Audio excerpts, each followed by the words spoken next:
एक अत्यंत निर्धन ब्राह्मण सतानंद हुए जो दूसरे जन्म में सुदामा बने और इनको भी एक श्राप था और वो लगा था एक बुढ़िया का जो भगवान कृष्ण की अनंत भक्ति था। भगवान विष्णु और जैन में आप गए होगे कभी तो आज भी संदीपन गुरु का आश्रम है और संदीपन गुरु के आश्रम के बराबर में उस बुढ़िया का आज भी कुटिया है। जैसे आप वृंदावन में जाते हैं तो वहाँ सुदामा जी की कुटिया दर्शन करते हो। संदीपन श्री कृष्ण भगवान के गुरु है ना? गुरु। तो हुआ क्या कि बुढ़िया इतनी अनंत भक्ति थी भगवान विष्णु की कि दिन रात उसे सिर्फ भगवान के अलावा कोई अच्छा नहीं लगता था। ये उनको 3 दिन बिना खाए पिए बीत गए। चौथे दिन भगवान विष्णु स्वयं एक ब्राह्मण का रूप एक बनिया का रूप धारण करके उस बुढ़िया के पास पहुंचे और बुढ़िया के पास से गुड़ और चना रख के और वहां से अंतर ध्यान हो गया। अब बुढ़िया बड़ी खुश हुई, आंख खोली, उसकी पूजा करने के बाद कि आज तो भगवान ने मेरे को प्रसाद भेज दिया। तो जैसे ही गुड़ चना को खानी हुई तो वो सोचने लगी अभी नहीं खा रही मैं, शाम के वक्त सोते वक्त खाऊंगी भगवान का भजन करने के बाद। अब शाम हो गई, उसे बुढ़िया को कब नींद आ गई कोई पता नहीं। सुबह का वक्त था, भगवान की माया के 3 चोर आए और बुढ़िया के पास जो गुड़ और चना रखे थे उस गुड़ और चना को लेके चल दिए। उसी समय बुढ़िया की आंख खुल जाती है और श्राप देती है कि जो भी मेरे इन चना को खाएगा वो जन्म जन्मांतर कंगाल हो जाएगा। अब उन चोरों ने सुन ली तो संदीपन गुरु के आश्रम में होकर गुजर रहे, उधर से सुदामा जी भी आ रहे थे। तो आपस में विचार कर रहे हैं गुड़ चना वही रखे कि इन बुढ़िया का श्राप है, जो भी खाएगा कंगाल हो जाएगा। ये सुदामा जी ने बात सुन ली और गुड़ चना को लेके सुदामा जी आ गए और खूब मनन किया कि अगर मैं अपने परम मित्र कृष्ण को ये गुड़ चना अगर खिलाता हूं तो इस संसार का कल्याण कैसे होगा, जैसे भी पालनहार है वो। तो जान बुझ के वो गुड़ चना सुदामा जी ने स्वयं खाए थे, वैसे नहीं थे, वो चोरी करके नहीं खाए थे। इसीलिए वो श्राप था कि सुदामा जी कंगाल। बोले सत्यदेव भगवान की जय।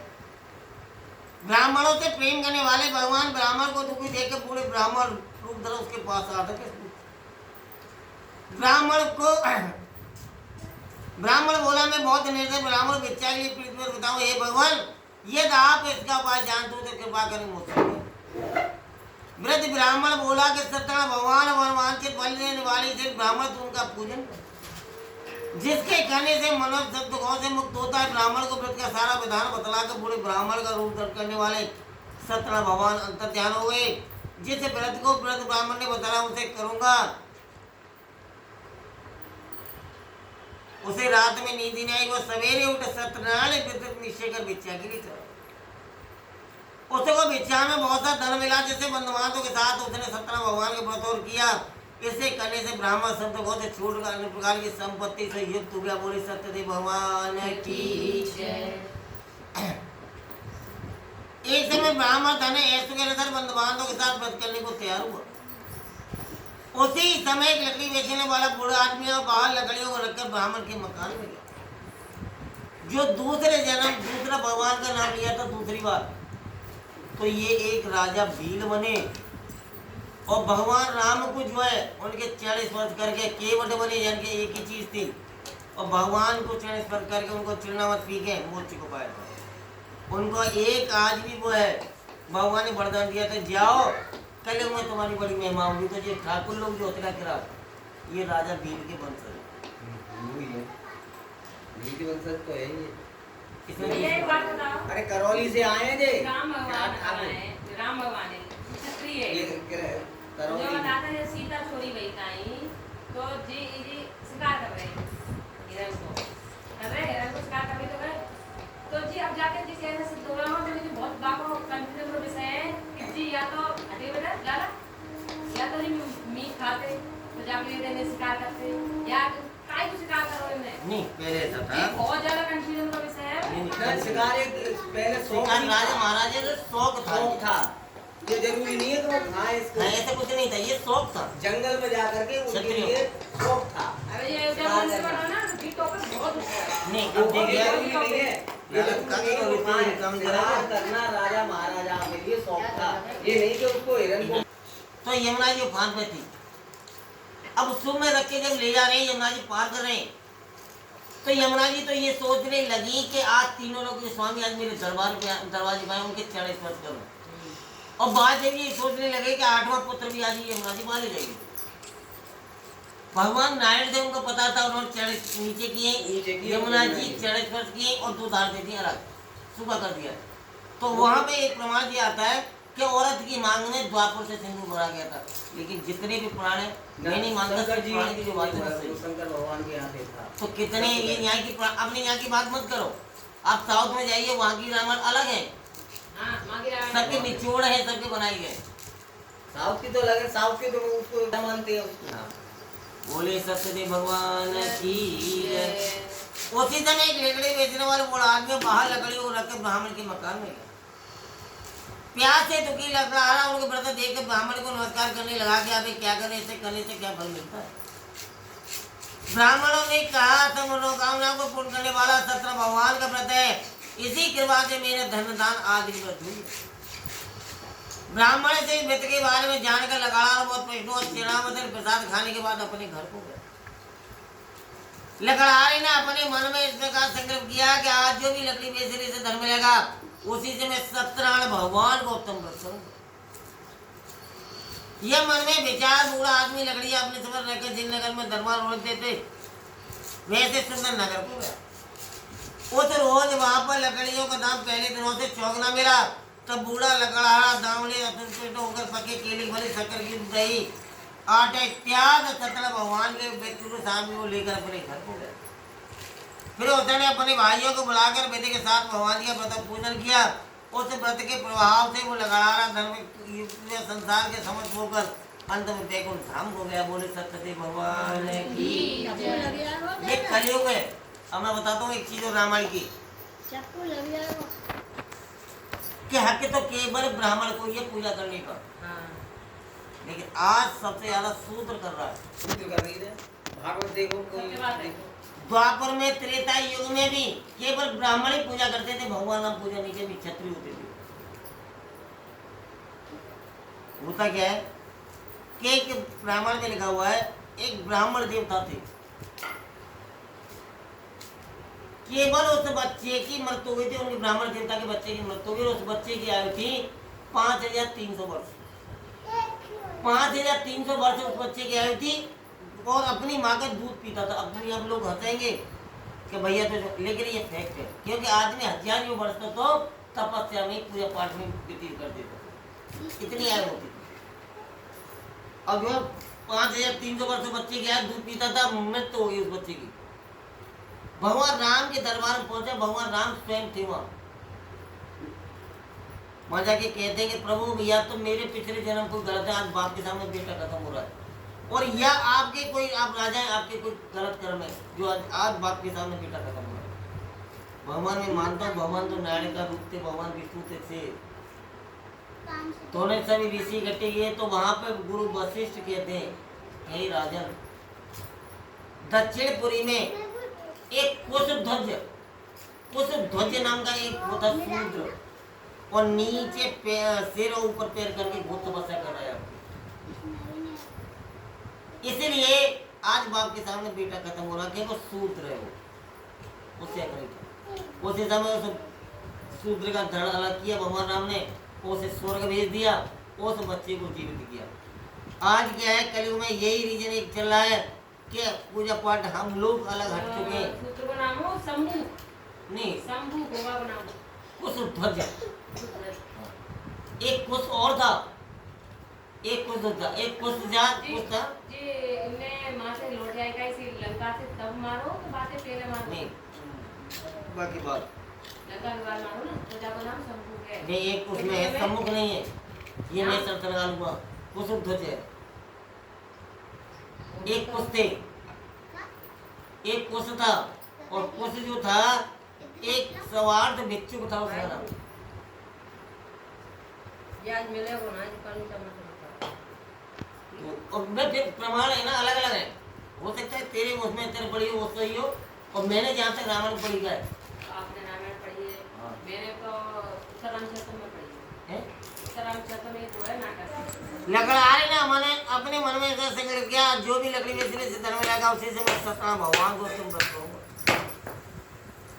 ये मन में विचार बूढ़ा आदमी लकड़ियां अपने सिर में रखकर नगर में दरबार बुलाए थे, तो इस संतो नगर को गया। वो तो रोज वहां पर लकड़ियों का दाम पहले दिनों से चौगुना मिला। तब बूढ़ा लकड़हारा दामरे और प्रश्न होकर पके केले भले चक्कर दे गए। आठ इत्याद सतना भगवान के बैतूल शाम को लेकर अपने घर को। फिर उसने अपने भाइयों को बुलाकर विधि के साथ भगवान के व्रत पूजन किया। इस व्रत के प्रभाव से वो लकड़हारा धर्मपुत्र संसार के समस्त होकर अंत में बैकुंठ धाम हो गया। पहले समय में उल्कानु नाम का एक बुद्धिमान राजा था, जो दूसरे समय राजा दशरथ बने। वो सत्यवक्ता और जितेन था। प्रतिनिधि स्थान में जाता, गरीबों को धन देकर उनके कष्ट दूर करता था। उसकी पत्नी कमल के समान मुख वाली सती शादी थी। एक दिन भद्रशिला नदी के तट पर उन्होंने सतना भगवान का व्रत और पूजन किया। उसी समय वही 7 वैश्य आया। जो चौथी बार इन्होंने भगवान का कीर्तन नाम लिया था, तो ये राजा मूर्ख में लिखा हुआ था, न बैठो जाओ। उसके पास व्यापार की बहुत सा धंधा, वो नाव को किनारे पर ठहरा कर राजा के पास गया। राजा को व्रत देकर विनय के साथ पूछने लगा, हे राजन, भक्त से आप क्या कर रहे हैं, ये सुनने की इच्छा है। राजा बोले, साथ अपने बांधों के साथ पुत्रादि की प्राप्ति के लिए महाशक्तिमान सतना भगवान का व्रत और पूजन किया जा रहा है। राजा के वचन सुन स्वाद और आदर के साथ बोला, हे राजन, मुझे इसका संविधान कहूँ, मैं भी आपके कथानुसार व्रत करूंगा, मेरे भी कुछ संतान नहीं। राजा से सब विधान सब व्यापार से निमित्त आनंद के साथ कर गया। साथ में अपनी स्त्री संतान देने वाला उस व्रत का समाचार सुना और कहा, जब मेरी संतान होगी तो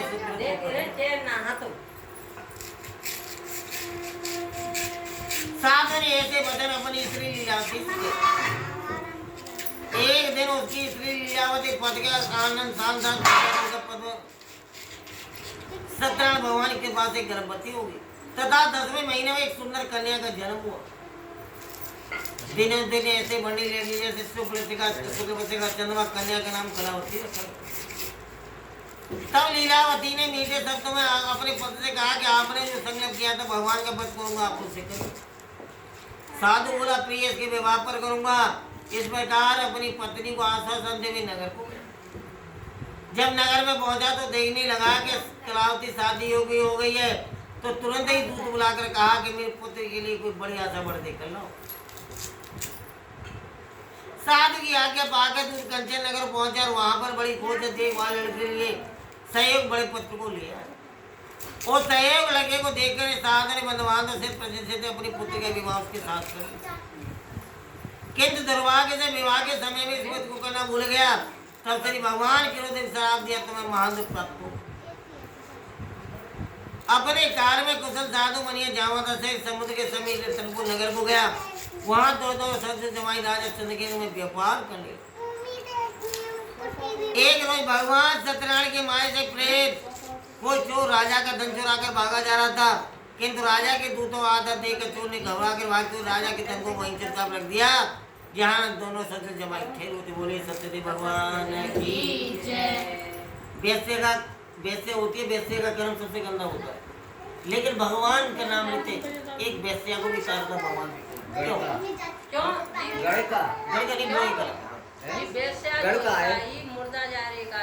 हाँ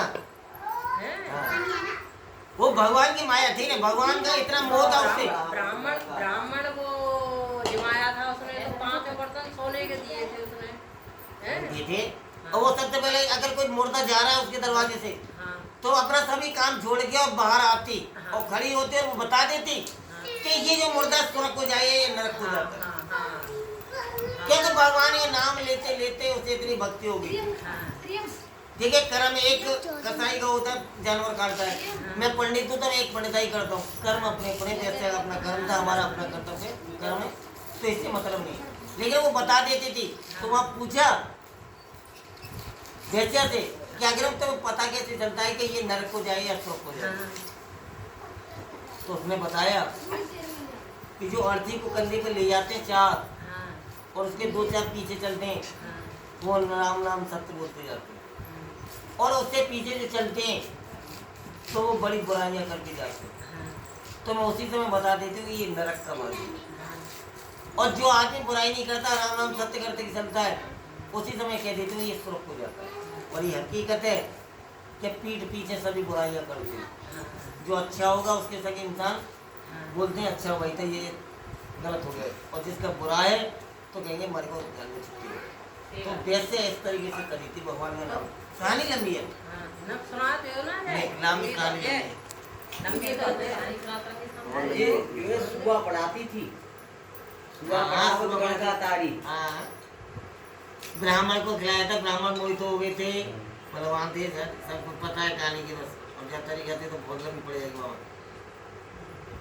तोता था इसके, एक तोते को राम राम राम राम राम राम राम राम ही राम दिन रात दिन रात करता थी सुबह में। और वो सीख गया था सुबह, उसी की वजह से उसका प्यार हो गया, उसी की वजह से। उसी वजह तरी थी। ये सिर्फ प्राणी है सारी कहानी। हाँ हाँ, सुबह उसके जो है पिंजड़े में बंद था, बिजली मंद था, वो केवल उसकी वजह से। केवल वो उसी को यही पढ़ाती थी दिन रात। तो ये सिर्फ पुराण है सारी कहानी। सिर्फ पुराण तो है ना मेरी यहाँ। बात ये कि मेरी फिर ना मामा गत्ती 6000 जगह जगह हमने ये कहाँ, मतलब यही था। ये सारे ये से तो इसलिए करते हैं, पंडित लोगों ने कर दिया है कि कुछ समय हम भगवान का भजन कर लें। इस कथा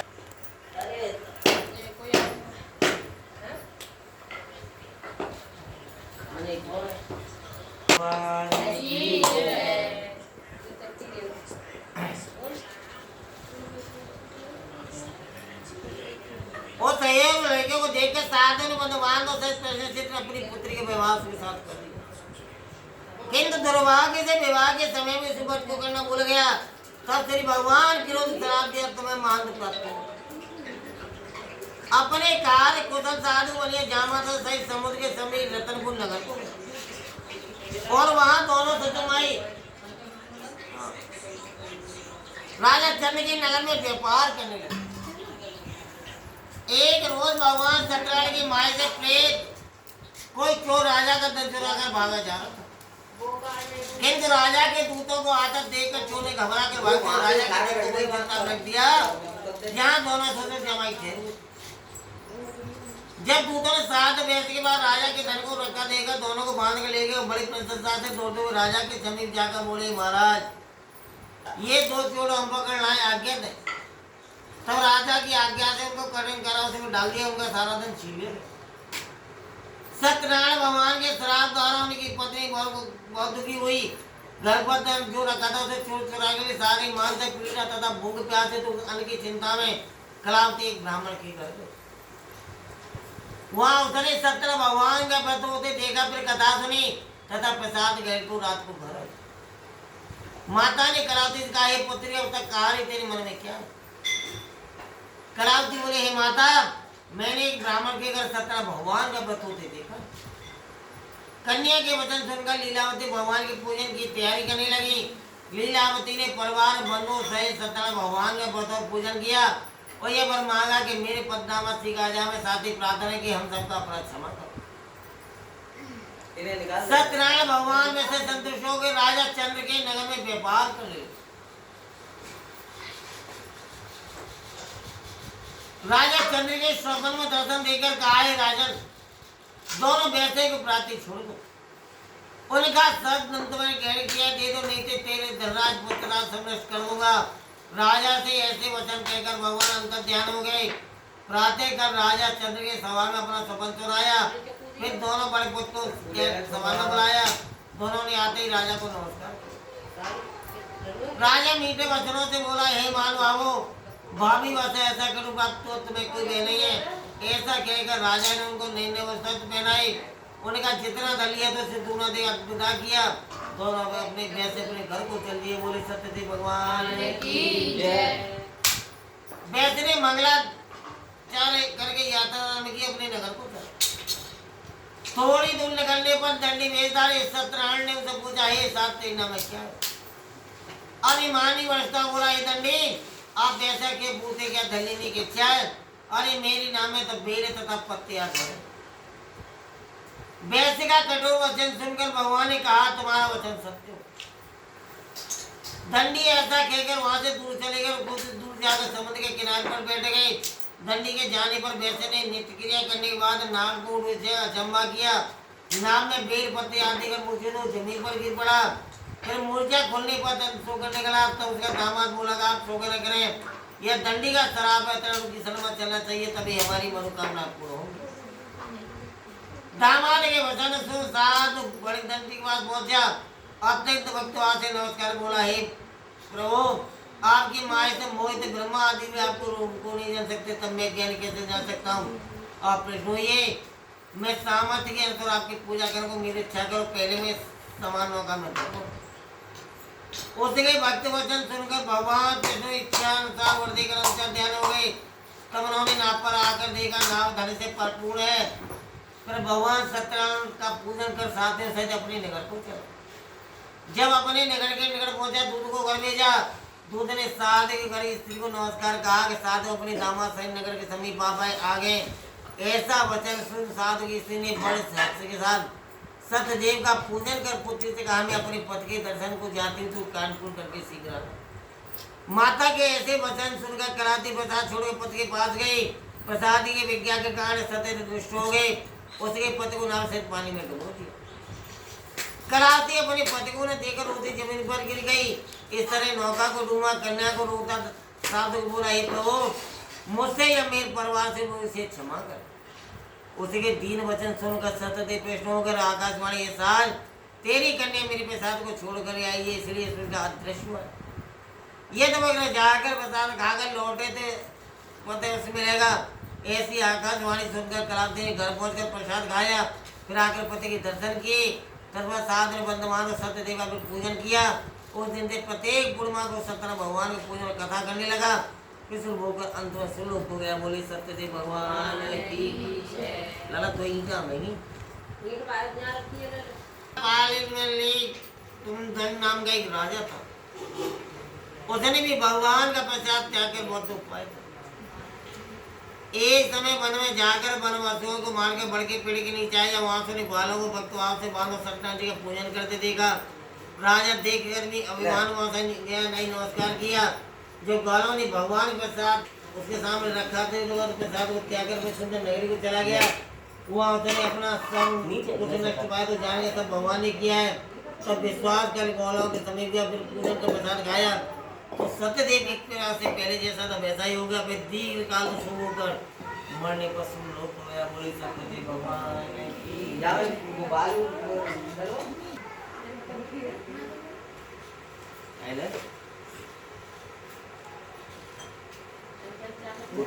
पूजे के लिए दे रहा हूँ।